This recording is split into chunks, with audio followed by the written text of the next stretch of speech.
अलख निरंजन आदेश. नमस्कार भाविकांनो, स्वागत आहे तुमचं आपल्या चॅनलवर. आपल्या महाराष्ट्राच्या मातीला आणि संस्कृतीला नाथ संप्रदायाचा खूप मोठा वारसा लाभला आहे. नवनाथांची शक्ती, भक्तांची युक्ती असं म्हटलं जातं. अनेकदा आपल्याला वाटतं की नवनाथांची भक्ती सुरू करावी, पण मनात शंका असतात. सुरुवात कुठून करावी, नियम काय आहेत, पारायण कसं करावं. आजचा हा व्हिडिओ अशा सर्व नवीन भक्तांसाठी आहे जे नाथ संप्रदायात पदार्पण करू इच्छितात. आज आपण नवनाथ भक्ती मार्गदर्शक बिगिनर्स गाईड पाहणार आहोत, ज्यामध्ये पूजाविधीपासून ते पारायणाचे कडक नियम आणि मंत्रांच्या जप पद्धतीपर्यंत सर्व काही सविस्तर असेल. भाग 2. नाथ संप्रदायाची ओळख, द एसेन्स. नवनाथ म्हणजे साक्षात 9 नारायणांचे अवतार. मच्छिंद्रनाथ, गोरक्षनाथ, गहिणीनाथ, जालिंदरनाथ, कानिफनाथ, भर्तरीनाथ, रेवणनाथ, वटसिद्ध नागनाथ आणि चरपटीनाथ या 9 नाथांनी मानवी कल्याणासाठी शाबरी विद्या आणि योगमार्गाचा प्रसार केला. नाथांची भक्ती ही कडक असली तरी ती अत्यंत फलदायी आहे. या मार्गात गुरु आणि शिस्त यांना सर्वाधिक महत्त्व आहे. भाग 3. साधी पूजाविधी, डेली पूजा रिच्युअल. जर तुम्ही सुरुवातीला भक्ती सुरू करत असाल तर घरात मोठी मांडणी न करता साधी पूजा कशी करावी ते पाहूया. 1. शुद्धता. सकाळी लवकर उठून स्नान करावे आणि स्वच्छ किंवा शक्य असल्यास भगवे वस्त्र परिधान करावे. 2. मांडणी. देव्हाऱ्यात किंवा चौरंगावर लाल कापड अंथरून त्यावर नवनाथांचा फोटो ठेवावा. 3. दिवा आणि धूप. गाईच्या तुपाचा दिवा लावावा. नाथ संप्रदायात धूप म्हणजे गुग्गुळ किंवा ऊद जाळण्याला खूप महत्त्व आहे, कारण नाथांना धूप अत्यंत प्रिय आहे. 4. विभूती. कपाळावर भस्म किंवा विभूती लावावी. 5. नैवेद्य.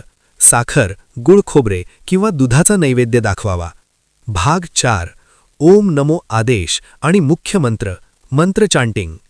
नाथ संप्रदायाचा मुख्य जयघोष म्हणजे आदेश. आदेश म्हणजे काय, तर आत्म्याने परमात्म्याला दिलेली हाक. जप करण्याची पद्धत. 1. जप करताना रुद्राक्षाची माळ वापरावी. 2. सुरुवातीला 3 वेळा म्हणावं, ओम नमो आदेश गुरुजी को आदेश. त्यानंतर खालील मंत्राचा किमान 108 वेळा जप करावा.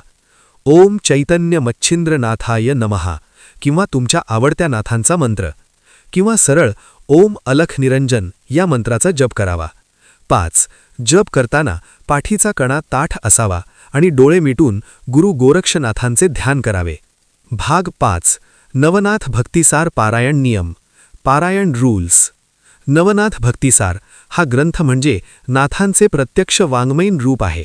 याचे पारायण करताना खालील नियमांचे काटेकोर पालन करावे. वेळ. पारायण पहाटे म्हणजे ब्राह्ममुहूर्तावर करणे सर्वात उत्तम. आहार. पारायणाच्या काळात संपूर्णपणे सात्विक आहार असावा. कांदा लसूण वर्ज करावा आणि मांसाहार, व्यसनांना स्पर्शही न करावा. ब्रह्मचर्य. पारायण काळात पूर्ण ब्रह्मचर्य पाळणे आवश्यक आहे. पारायण पद्धत. साधारणपणे 7 दिवसांचे म्हणजे सप्ताहाचे पारायण केले जाते. पहिल्या दिवशी 1 ते 6 अध्याय असे करून 7व्या दिवशी 40व्या अध्यायावर सांगता करावी. स्त्रियांसाठी नियम. अनेक ठिकाणी असा समज आहे की स्त्रियांनी हा ग्रंथ वाचू नये, परंतु शुद्ध भाव असेल तर स्त्रिया देखील भक्तिभावाने हे पारायण करू शकतात, केवळ विटाळ काळ पाळून. भाग 6. फलश्रुती आणि अनुभव. भक्तिमार्गावर चालताना फळाची अपेक्षा करू नये, पण नाथांची भक्ती केल्याने घरातून नकारात्मक ऊर्जा नष्ट होते, बुद्धी तल्लख होते आणि संकटाच्या वेळी नाथ प्रत्यक्ष किंवा अप्रत्यक्षपणे सहाय्याला येतात. भाग 7. समारोप. तर मित्रांनो, ही होती नवनाथ भक्तीची प्राथमिक माहिती.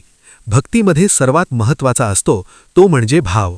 तुम्ही किती मोठे सोपस्कार करता यापेक्षा तुम्ही किती श्रद्धेने नाथांना हाक मारता हे महत्त्वाचे आहे. तुम्हाला या विषयावर आणखी काही शंका असतील तर कमेंटमध्ये नक्की विचारा. हा व्हिडिओ आवडला असेल तर लाईक करा आणि नाथ भक्तांपर्यंत शेअर करा. अवधूत चिंतन श्री गुरुदेव दत्त.